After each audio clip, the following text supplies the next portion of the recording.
The deadly attacks on the United States on New Year's Eve are a grim reminder for the world and, more importantly, for Washington. It shows America's war on terror is far from over. It reveals the Islamist extremist ideology never really went away, but has been slowly influencing and hiring freelance workers from around the globe. US agencies' worst fears have come true. FBI has declared that the suspect, Shamsuddin Jabbar, had pledged his solidarity to the terrorist group Islamic State, and he had no other accomplice. A day before the attack, Jabbar gave his social media followers a glimpse of his violent plan and radical thinking. Imagine, Jabbar served in the US Army on active duty from 2006 to 2015, and then in the Army Reserve from 2015 to 2020. He had also worked in real estate sector and had graduated from Georgia State University in 2017, earning a degree in computer information systems. What's scary is that he was 42 years old, so not really the kind of prototype for an individual to be radicalized. This means the threat could be anywhere. President Joe Biden has vowed that terror groups like ISIS would find no safe haven in the United States.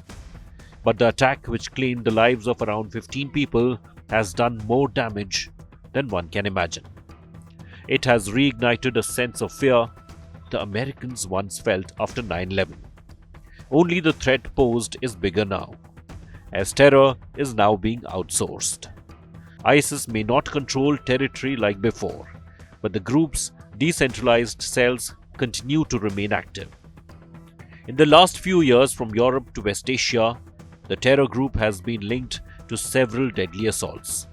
In fact, New Orleans attack marks the 6th significant international attack or attempt by ISIS in a year, after Iran, Turkey, Russia, Austria, and the foiled plot in Oklahoma City on Election Day. The deadly truck attack is just another example of ISIS's increasing reach. From a declared caliphate controlling sizable cities once, the group has now transformed into a loosely linked network.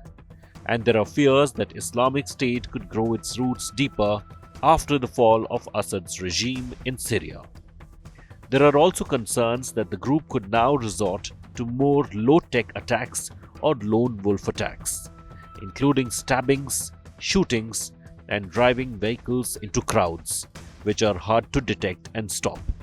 Further, the group has been keeping pace with the emerging technologies and trends, which has helped it to continue its reign of terror. It has been calling on sympathizers to carry out do-it-yourself attacks. These type of incidents are challenging for authorities to prevent. These attacks are often inspired by ISIS's propaganda circulating widely on social media platforms, including TikTok and Telegram.